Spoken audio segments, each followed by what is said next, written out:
Nova Manhã. Entrevista do dia. Depois de 2 anos de isolamento social e de prevenção contra a Covid-19, a Diocese da Igreja Católica em Araçatuba terá a sua programação de missas e de atividades pastorais com a presença dos fiéis.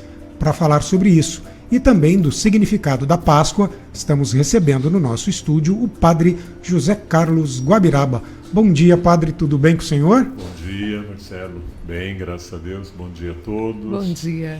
Vamos falar então um pouquinho aí da programação. Na verdade, eu estava vendo, acho que começou no sábado ainda a programação? À noite é já com a missa do Domingo de Ramos, no sábado à noite, mas a Semana Santa começa com o Domingo de Ramos. Sim. Então nós já celebramos no sábado à noite. E como o fiel, Padre, ele tem acesso a toda a programação? No caso, geralmente as paróquias hoje têm o Facebook, o Instagram, o caso da Catedral. As paróquias todas têm redes sociais e a pessoa pode entrar no site da Diocese de Araçatuba. diocesedearaçatuba.com.br. Exatamente, né? ali ele vai ter acesso a todas as paróquias. Perfeito. E eu percebi também que vocês estão fazendo uma iniciativa muito bacana, que é própria, inclusive, da Igreja Católica, que é a coleta da solidariedade da campanha da fraternidade. Né? Como ela será realizada? Como é que funciona na prática? Ela já aconteceu ontem com a missa do Domingo de Ramos. Certo. Então, no Domingo de Ramos acontece a coleta da solidariedade, que é para a campanha da fraternidade. As pessoas levam alimentos? Não.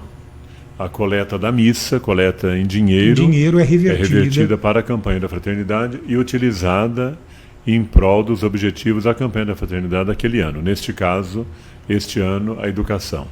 Perfeito. E aí a Diocese encaminha para a CNBB, uma parte fica na Diocese, uma parte para a CNBB, para ser utilizada dentro dos objetivos da campanha da fraternidade daquele ano. Os bispos decidem, a Diocese decide e aplica. Padre, só para a gente fechar a programação, quais são as ações mais, digamos, aquelas que o senhor gostaria de destacar para a comunidade de forma geral, haja vista que cada paróquia tem a sua programação? Exatamente. No geral, a Semana Santa acontece assim. Na quarta-feira próxima, agora 19h30, o bispo celebra na catedral a missa chamada dos Santos Óleos, ou missa do Crisma, na qual ele abençoa os óleos que são usados para ungir os doentes, os óleos do batismo, e consagra o Crisma, né? O óleo usado para o Crisma, com todos os padres da Diocese. Depois, quinta-feira, a missa da instituição da Eucaristia com o lava-pés. Depois, na sexta-feira santa, às 15 horas, sempre acontece nas paróquias a celebração da Paixão do Senhor. No sábado, à noite, a Vigília Pascal, que é a grande celebração da ressurreição de Cristo. Uma vigília, uma celebração muito solene e marcada pela luz, né? Pela luz, pelo batismo, enfim, tudo em torno do Cristo que nos traz a vida nova. E celebra-se a Eucaristia naturalmente. E no domingo de Páscoa, as missas do domingo de Páscoa. Então, basicamente, isso que acontece. Nas paróquias, então, a partir de quinta-feira, né, nós chamamos de Tríduo Pascal, os 3 dias mais importantes do ano para nós católicos. Quinta-feira, instituição da Eucaristia. Sexta-feira, celebração da Paixão. Não é missa. É bom lembrar que na Sexta-feira Santa é o único dia do ano em que não se celebra missa. É o dia em que a Igreja guarda um grande silêncio em torno da morte de Cristo, uma grande reflexão. Então não se celebra a Eucaristia. Nós conservamos as partículas, as hóstias consagradas da quinta-feira para a comunhão dos fiéis, mas não se celebra a missa. É feita uma liturgia, um ofício da paixão e morte de Cristo, e a Igreja continua nesse silêncio, nessa expectativa para a celebração da Vigília Pascal no 3º dia do Tríduo Pascal. Depois vem o domingo de Páscoa. Então, esses são os dias assim mais importantes em que todas as comunidades se reúnem para celebrar a Páscoa de Cristo, a sua passagem, paixão, morte e ressurreição. Páscoa de Cristo, que é Páscoa nossa também, né? Da morte para a vida, do pecado para a graça, da tristeza para a alegria, do desespero para a esperança, enfim, de uma vida para outra, digamos, de uma situação para outra, né? Eu creio que seja muito importante que o senhor diga isso, porque para além dos ovos de Páscoa existe todo um significado que nós temos a impressão que vem se perdendo ou que as pessoas não venham dando a devida importância. Deixa eu só complementar, claro. Porque ele está falando e eu voltei, né? Minas Gerais é o estado que ele ainda está muito... ele sempre traz aquela tradição, né? Estava conversando com a minha tia ontem, eles estão se preparando para as procissões, né? Lá as procissões, e eu lembro muito da procissão do encontro, aí encontrava a imagem de Maria, de Jesus na praça principal da cidade, e na sexta-feira eu lembro da Paixão que em casa era proibido varrer, era proibido conversar alto, era todo um momento realmente de calmaria, de tranquilidade e de reflexão. Eu lembro muito disso. Claro que existe a liturgia da igreja, digamos assim, oficial, universal, a liturgia, e junto com tudo isso, eu não diria paralelamente, mas junto com tudo isso, existe todo um caminhar também da religiosidade popular, da espiritualidade do nosso povo e uma certa ou certas expressões regionais, não só no Brasil, mas no mundo. Se nós olharmos a Semana Santa no mundo todo, há expressões muito particulares em várias regiões do Brasil e do mundo, né?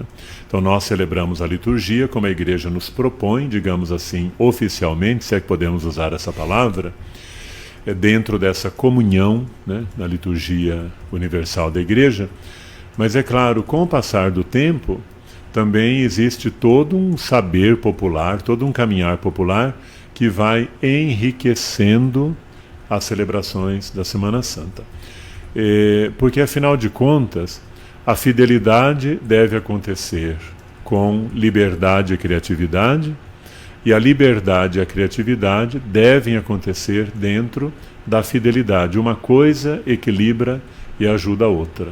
Mas o Marcelo falou dos ovos de Páscoa. O ovo é uma imagem muito bonita da Páscoa, sim. O coelho também, porque o coelho procria muito, então a Páscoa é uma imagem de fato de vida plena, vida farta. O ovo é aquela imagem de algo que esconde uma vida nova e forte. Então tudo isso lembra a Páscoa, mas isso não é a Páscoa. A Páscoa para nós cristãos é Cristo, o Cristo que venceu a morte para sempre, o Cristo que venceu o pecado do egoísmo, do fechamento do homem em si mesmo, e nos mostrou que só existe vida quando existe abertura para Deus e para o irmão, para o próximo. Quanto mais nos fechamos, mais morremos. Quanto mais nos abrimos para Deus e para as pessoas, mais encontramos a vida. Então, Páscoa, como diz a palavra, é passagem, é sair do lugar, é fazer um movimento, é ir para frente. Uma outra imagem, por exemplo, de Páscoa, ontem alguém me mandou um vídeo muito bonito, o Rubem Alves, um escritor de que gosto muito, mineiro também como você, não é? Já falecido, ele usou a imagem da pipoca para falar de Páscoa, não é? O milho mirrado, duro toda a vida, no entanto explode e dele sai uma coisa belíssima e saborosa, que é a pipoca. O Rubem Alves, poeta, escritor, na sua criatividade, mas são imagens de epifanias, de abertura. A Páscoa é isso, é a passagem de uma situação para outra, né? Eu quero aproveitar, padre, para contextualizar e perguntar ao senhor: é possível que um coração com ressentimento e dor renasça numa época de milícia digital, fake news, ódio nas redes sociais? Eu creio que sim. Eu acredito muito no ser humano, eu acredito muito na mudança, eu acredito muito na Páscoa, na passagem, não é, que nós fazemos, porque nós não celebramos a Páscoa como algo do passado e nós não celebramos a Páscoa apenas como rituais litúrgicos. Porque se for assim, isso vai virando com o tempo o quê, né, na nossa vida? Nós celebramos a Páscoa porque acreditamos que podemos também passar de uma situação para outra. De fato, o nosso contexto atual é desafiador demais. Guerra da Ucrânia e guerras, porque a guerra da Ucrânia não é a única, não é? A guerra da Síria já dura 11 anos, existem muitos conflitos no mundo.